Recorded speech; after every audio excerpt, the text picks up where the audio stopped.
Way home. This is Matthew Allen alongside Jim Gershon. Good morning, Jim. Good morning. Welcome and thank you for joining us today. This is July the 22nd, 2018. We are just excited to be with you today. It's a great Lord's Day morning here in the Dayton, Ohio area. And if you're looking for a place that you can come out and worship God today, we would love to invite you to come to the services of the Kettering Church of Christ. We'll be meeting here in about an hour at 4600 Bigger Road here in Kettering, just a few minutes off of I-675, exit 7. You can be here very easily from there.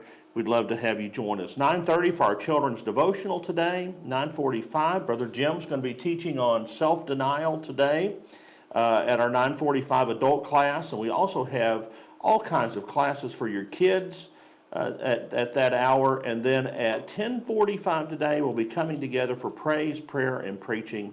We would love it for you to be our guest today at the Kettering Church. Jim, how are you doing today? Doing good, doing good. Good night's rest. Good, good. Same here for me. And I am excited to get things rolling this morning as we study together. And we want to remind our viewers today that this broadcast is live on Facebook every Sunday morning, 8 o'clock Eastern Time. And you are more than welcome to post a Bible comment. You can email us at yourpathwayhome@kettering.church. I check that every few minutes.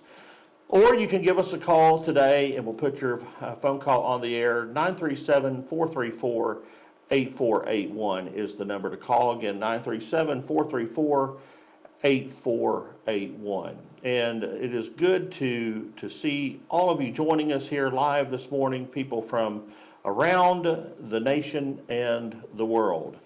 Well, Jim, I wanted to share with our viewers this morning about an article that came out. This actually appeared late Friday afternoon, came across my news feed, and this is down from a Cincinnati suburb, Cheviot. Cheviot. Is that how you say it? Yes. And it is a story about a new restaurant that just opened up in the Cincinnati suburb just about 6 or 7 weeks ago. And one of the things that they tried to do to drum up new business, being a new restaurant, is they wanted to give a promotion that if you came in on a Sunday for lunch and you brought your church bulletin, that they would give you a 10% discount for eating lunch there. And the owner talks about this in the article here. And one of the things he says is that we had an outstanding response from the local community, and there had been a lot of support. But, of course, other people had to get involved. And one of the things that he noticed was a review on the internet help site called Yelp from a woman who complained about this discount being offered to churchgoers for bringing in their church bulletin for a discount. And then, not shortly thereafter, he got a letter from the Freedom from Religion Foundation threatening legal action.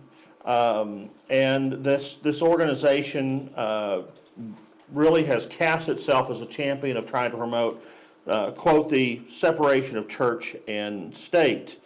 And so the owner quickly changed the promotion because he was worried about legal repercussions from this. And he wound up having to apologize to the lady who complained on the internet because of this promotion that he was running.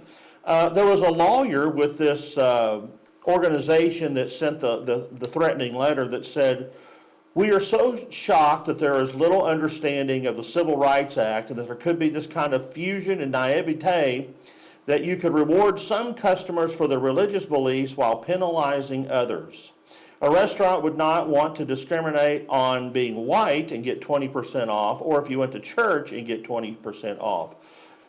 So what the atheists and some of the people in the community are complaining about is this is discrimination against church-going people. So, Jim, this is just, I saw this Friday and I thought, wow, this might be something really good to talk about today on our broadcast. because it's just another thing going on. This locally for us here in the Dayton area, just down the road, about 45 minutes from us, where you have the cultural war going on where people are trying to eliminate God from the culture. And it just goes on and on and on. Well, the problem is people don't stand up to this from the standpoint that this freedom from faith is their faith. Yeah. Because all faith is a belief system.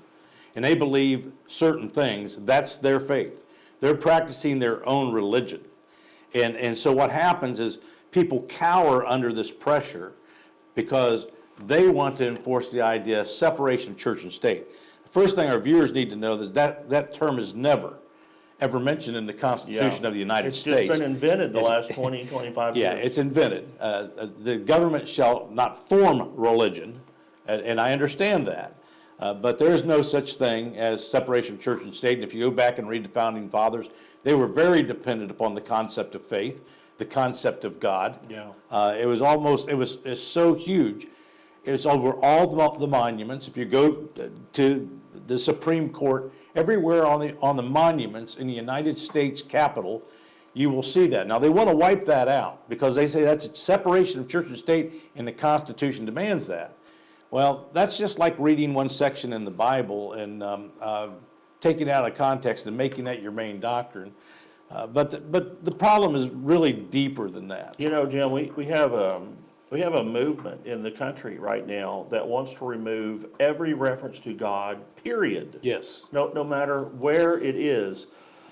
And it's amazing when you go around, and you can go to Washington, D.C. I'm sure you've been there, and walk around and see just the majority of the monuments that are there when you think about that pay homage and tribute to this country and its founding. All of the references to God, they're everywhere. And there's not going to be any end to this. I used to live in the Dakotas and have been to Mount Rushmore many, many times, and it's amazing to see where God is referenced there. Yes. In various places around that monument. But it is something that's going on. And you know, Jim, there's a really great passage over in Romans chapter 1 that maybe we could focus on for just a few moments, because I think it accurately describes almost maybe a half of our country right now. Yeah. Well, the other thing, and before we get into that, let me just say, humanism is a religion that eliminates the concept of God and says that human thought is the highest form. You know, you go out to the Badlands. We just had a friend go out to the Badlands. Yeah. And it talks about this millions and millions of years ago this took place. Folks, that's a faith. And it's based upon their scientific observations, which are limited. They weren't there at the creation. They don't know how the world came into being, but they have a theory. But in our parks and all over this nation, they're putting these numbers out here that billions and billions and billions of years take place. And they have pressed this on it. I would tell you that if Christians were like the humanist, we would go to the government and sue and say, take those signs down, because that's a faith. That's not science. And so we have we are in a war, a culture war that's taking place between people that do not want to honor God and people that do. This Romans passage is in Romans chapter 1, and I'll just say this as we start. The world is no different today than it was when Paul wrote this book back in the first century AD. I mean, we have different things. We have communications, We have different technologies. different technologies. But when you read Romans chapter 1, the same ungodliness that was present in Romans chapter 1, it's not new here.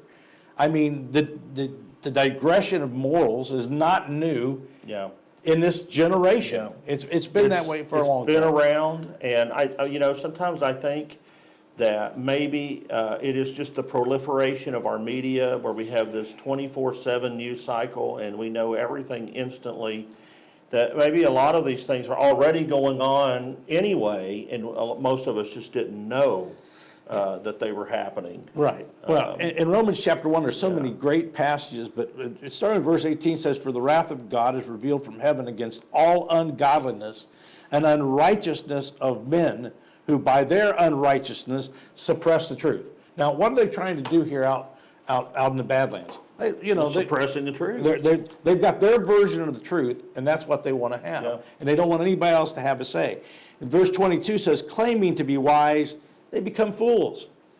And here at the end of this chapter, and we can't read the whole thing and go over the whole thing, but look what it says the result of the mentality of the unrighteous is. Look at verse 29. They were filled with all manner of unrighteousness, evil, covetousness, malice. They are full of envy, murder, strife, deceit, maliciousness.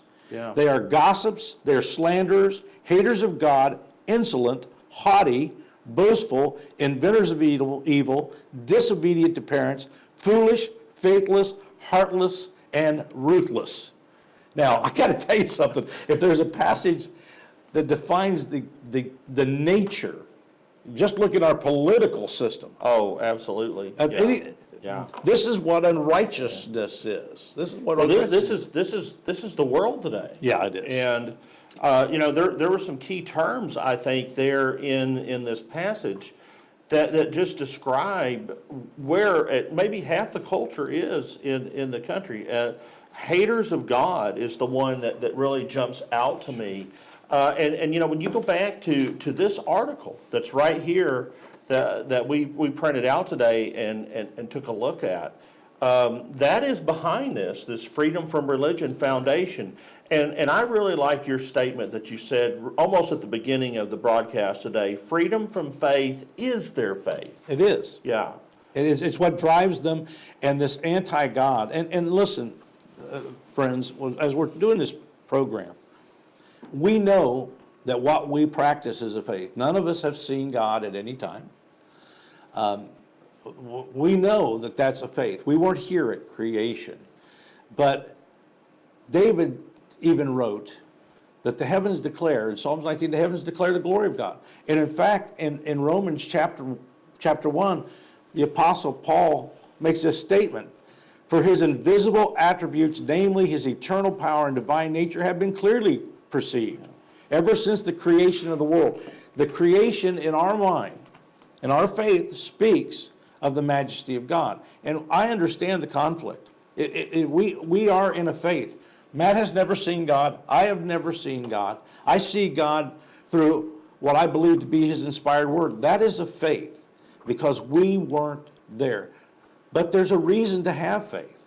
And I think the reason to have faith has been overwhelmed by scientific mumbo jumbo and trying to make God a fairy tale when it really is logical. In fact, one of the lead atheists of our time just switched last year or the year before. Mm-hmm. He went about debating that there was no God, and he says, after investigating DNA, I have to change my position that there is intelligent design. He would not say that that was God. Yeah. But he says the scientific evidence that we keep seeing is now pointing to the fact of intelligent design. Mm-hmm. Now, for 40 years, he's been an atheist. Now it's intelligent design because he rationally could not do away with the concept of intelligent design when he studied DNA.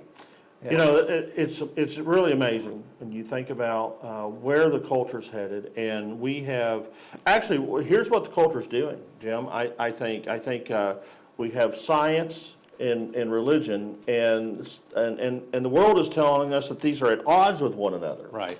And in all reality, as Jaime and I talked about for several weeks on the broadcast here, probably 6 or 7 weeks ago, we talked a lot about how actually those two things, science and religion, actually work together. The Bible backs up science. Yeah. And I've made this challenge to people that were atheists or that, they said the Bible was a fable. I said, well, this is kind of interesting. The Bible was written by 40 different people over 1,400 years with one consistent theme, living on several different continents. And the situation is, find me one error scientifically in the Bible. The Bible's filled with errors. Find me one error, a scientific or a geographical or a historical reference in the Bible that is untrue.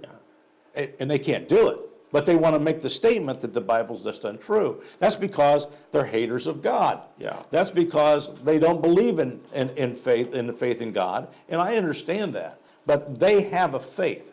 Their faith system is atheism or humanism. Or you know, in our society, we've got all kinds of different faiths Well, in our political world. For some people, the only enemy is Christianity. Yeah, that's and it. we're having tolerance preached to us over and over and over again, but the only thing to be intolerant toward is Christianity, godly principles, those kind of things. And I think all of that comes out of this Romans 1 passage. And so, you know, when we think about this, I've got a person who emailed us this morning talking about the need for respect. Don't we think that respect for others is important? And I would say, obviously, Christians would go there and say, absolutely, we must move with a spirit of respect and regard for other people, no matter what, no matter who they are. But what it seems to me is on the other side of the aisle, it's respect for everybody but the one group. Yes. Well, and that would be Christians. And it's interesting because, and there's a perversion in faith, even in people that claim to believe in God. And I think some of the problem may be that they don't see real Christianity. They see a break off of certain things. Yeah. But you know, Christianity teaches, when Paul wrote in Philippians chapter 4, and when he was commending them, he said, finally, brethren, whatsoever things are true, whatever is honorable, whatever is just, whatever is pure, whatever is lovely, whatever is commendable, if there's any excellence, if there's anything worthy of praise, think about these things. He's talking about the character that we should have as Christians. The Christians are taught to love and to resemble Christ's love. I don't know why the world hates us so much because we want to love them and be kind to them. We're not running a crusade. We're not going to kill you if you don't believe in God. Well, you know, one of the things what did Jesus say the night before he was crucified? He talked about the world. We're in the world, but not of the world. And then he talked about how the world is going to hate us. Yeah. And so, again, for those who truly live in God's ways and do what they need to do, there's going to be a reaction from the world. So we want to remind our viewers this morning, as we're moving forward in time here this morning on the broadcast, you can participate in our program this morning. We would love to hear from you. We've already heard from one of our viewers today via email. You can email us too. The email address is yourpathwayhome@kettering.church. Again, yourpathwayhome@kettering.church. And we're watching the broadcast live this morning along with you, looking at your comments and participation as you join and watch today. And we want to welcome you, viewers from around here in Ohio and different parts of the United States, as well as South America. Thank you for joining us today here on this broadcast. Jim, as we move into the second half of the program this morning, you know, as you think about, I think we've done a really good job in just talking in a brief manner about where the culture is. What happened down here in Cincinnati is just one little piece of the overall war and this culture war. But what can the righteous do? You know, when here we are as Christians living today. How do we stand? How do we build up and go forward in this? Well, you know, it's really difficult from the standpoint that we have to eliminate what we would do normally thinking in a human situation, because we're told that the weapons of our warfare are not carnal. Yeah. You know, the reaction is when somebody rebuffs my faith, the normal reaction would be to respond in like manner. But we're told that we don't act like the world. And Jesus in the Sermon on the Mount said, if somebody asks you to go 1 mile and compels you, go 2. If somebody smacks you on one side of the face, turn the other cheek. If they demand your coat, give them your cloak also. The hardest thing about Christianity is we love the Lord and we want to defend the Lord. But there's a way that we defend the Lord. The way that we defend the Lord is by loving. The way that we defend the Lord is by acting like Christ would towards those that hated him. And Peter said there was no guile found in his mouth. Can you imagine when they're whipping him and hanging him on the cross, when they're abusing him, Jesus did not revile them. But we have to deal with this from a standpoint, we understand that we're different than the world. You know, Jim, there's a great passage, while you've been saying that, it just popped in my mind here. Paul is writing Titus, in Titus chapter 2, and of course, this is probably early 60s AD when Paul is writing to Titus. Emperor Nero is in power in Rome. The culture against Christians is very negative. And one of the things that Paul is emphasizing here in this passage is how Christians live inside that world. And I want to focus on a couple of verses. Titus 2:7, show yourself in all respects to be a model of good works. Show integrity and dignity and sound speech that cannot be condemned, so that an opponent may be put to shame, having nothing evil to say.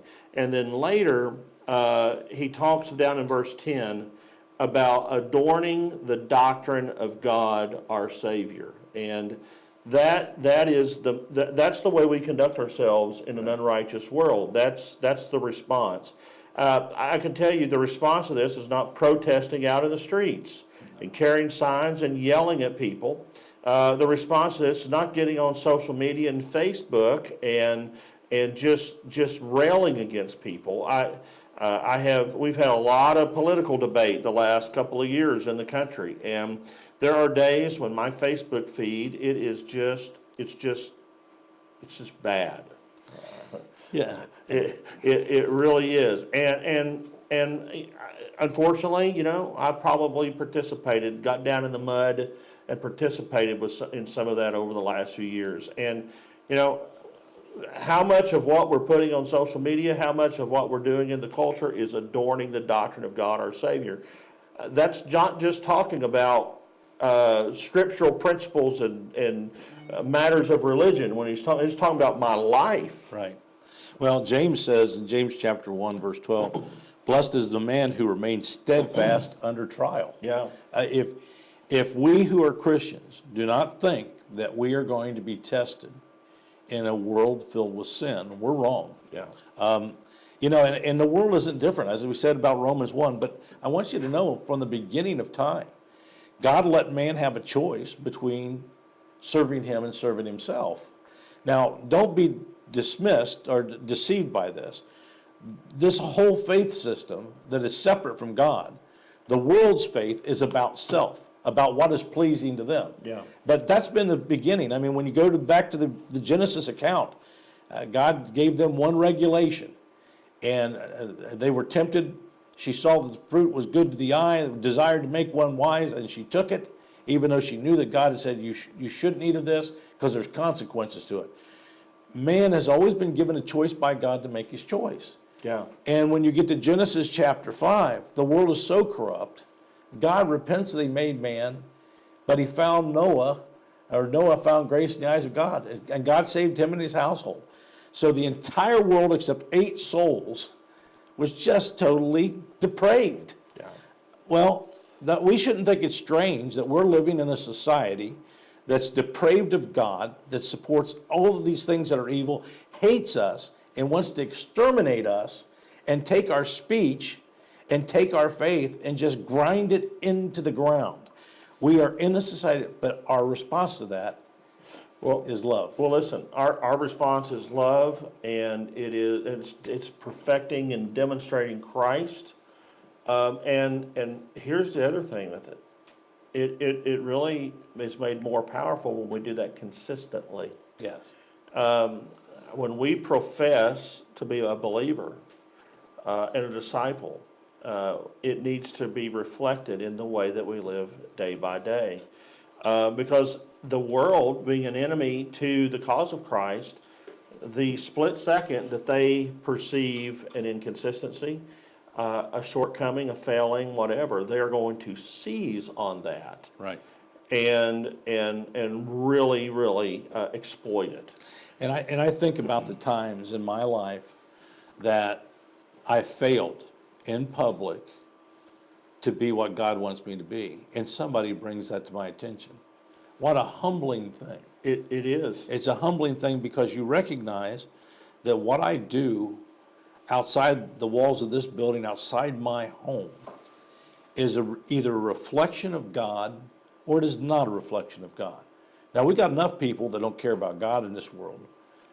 I need to be reflecting God as I live among people that don't know Him. Some people may never know God except for the things that they see in us, and the opportunity to teach them is done by that. But, again, we right now, Jim, we have a tendency in the culture to just respond in kind. Yep, we do. Somebody treats me bad, somebody judges my motives, whatever it is, somebody attacks my beliefs, we just go right back at them. And no wonder the country's all agitated and mad right now. Yeah, I mean, but it's been that way for a long time. Yeah. We're like little children. It's about my playground. You see little kids, and I guess this is human nature, but a child may have a toy and somebody else picks up the toy and they go crazy. But down in Cheviot, an owner of a business says, I want to encourage people to go to church. I'm going to give them a 10% discount.